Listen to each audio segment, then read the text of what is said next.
સૌનો સાથ સૌનો વિકાસ આવું ભારતીય જનતા પાર્ટી કહે છે, પણ વિકાસ કોનો સાથ એ હજી નક્કી થતું નથી. અને એટલે જ ભાવનગરની અંદર રસ્તાનું કામ ચાલી રહ્યું હતું, ત્યાં લોકો જનતા રેડ કરે છે અને કોન્ટ્રાક્ટર રસ્તાના કામમાં કેવી ગોલમાલ કરે છે તે ગોલમાલને લોકોએ પકડી પાડી અને ભાજપની આબરૂ કોન્ટ્રાક્ટરની આબરૂનું કેવું નીલામ થયું તેની આ વાત વિગતે અને વિસ્તારથી કરીશ.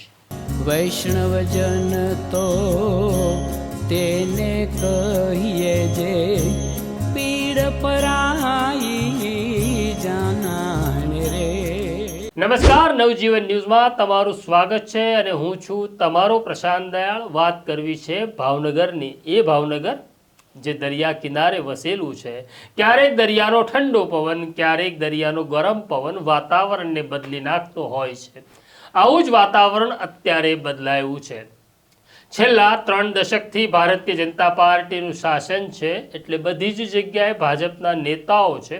આવા એક નેતા છે જેમનું નામ છે ગૌતમ ચૌહાણ. આ ગૌતમ ચૌહાણે થોડા દિવસ પહેલાં જ ભાવનગરમાં એવું કહ્યું હતું કે જો કોઈ કોન્ટ્રાક્ટર ગરબડી કરશે અને નિયત ધોરણ પ્રમાણેનું કામ નહીં કરે તો પછી તેમના બિલ મંજૂર નહીં થાય. ભાવનગરના જે ધારાસભ્યએ આ વાત કરી એમના જ મત વિસ્તારની આ વાત છે, એટલે કે તળાજાની. તળાજામાં એક રસ્તો બની રહ્યો હતો જે નગરપાલિકા રસ્તો બનાવી રહી હતી. આ રસ્તો ક્યાં જતો હતો ખબર છે?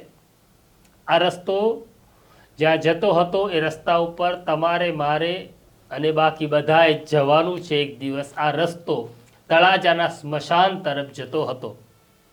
આ રસ્તાનું કામ ચાલી રહ્યું હતું, પણ એમાં પણ કટકી થઈ રહી હતી.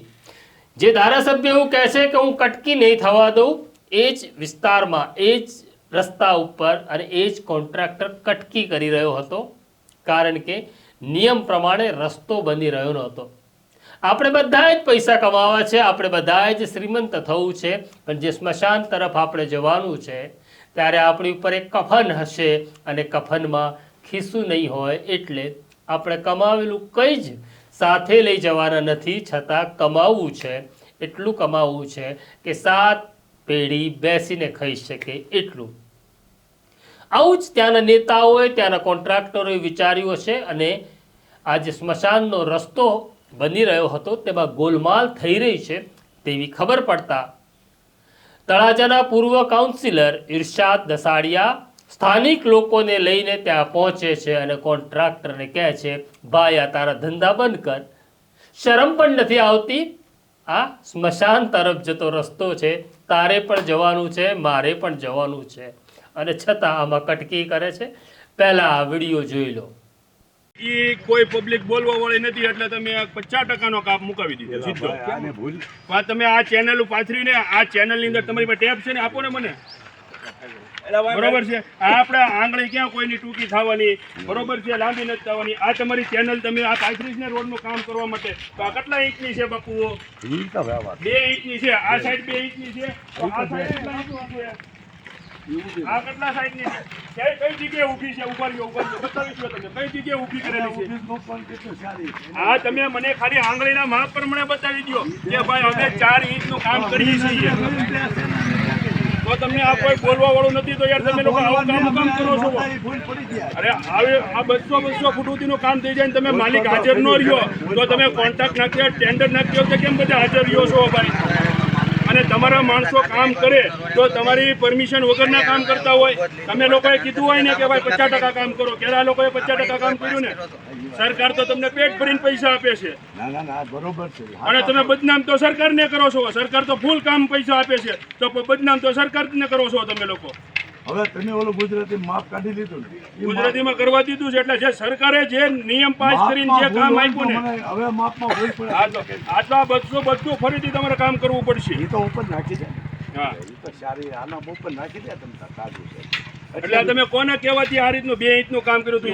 લેવલ લીધા ફેજલ હોય બધું. એટલે તમારો ઈ એન્જિનિયર છે, તો એને કઈ રીતનો એન્જિનિયર છે? તો તમે એ લોકોને એવો એન્જિનિયર કેમ રાખો છો? એને ભૂલ છે, એની ભૂલ છે. તમે આ વિડીયો જોયો. આ પૂર્વ કાઉન્સિલર ઇરશાદ જે વાત કરે છે, વાત એવી છે કે કોન્ટ્રાક્ટના નિયમો પ્રમાણે આ રસ્તો 4 ઇંચ જાડો હોવો જોઈએ અને રસ્તો ચોક્કસ પહોળો હોવો જોઈએ તેવું નહોતું. આ રસ્તાની જાડાઈ 4 ઇંચના બદલે 2 ઇંચ જ હતી, કારણ કે આ કોન્ટ્રાક્ટરને ઘણું બધું વેચવું પડ્યું હશે. જે 2 ઇંચની જાડાઈ ઘટાડી દેવામાં આવી તેનું પાછળનું કારણ એવું હતું કે કોઈ કામ પૈસા વગર થતું નથી. આ તેનો પુરાવો છે.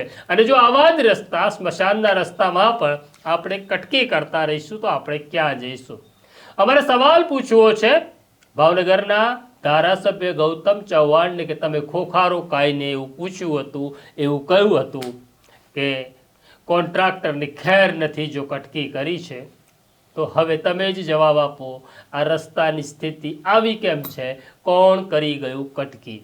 આ સ્ટોરી તમને કેવી લાગી અમને કોમેન્ટ બોક્સમાં જરૂરથી લખજો, કહેજો, અમારી સાથે વાત કરતા રહેજો. અત્યારે મને અને મારા સાથી સોનુને રજા આપો. આવું છું એક નવા વિષય સાથે. નમસ્કાર. વૈષ્ણવજન તો તેને કહીએ જે પીડ પરા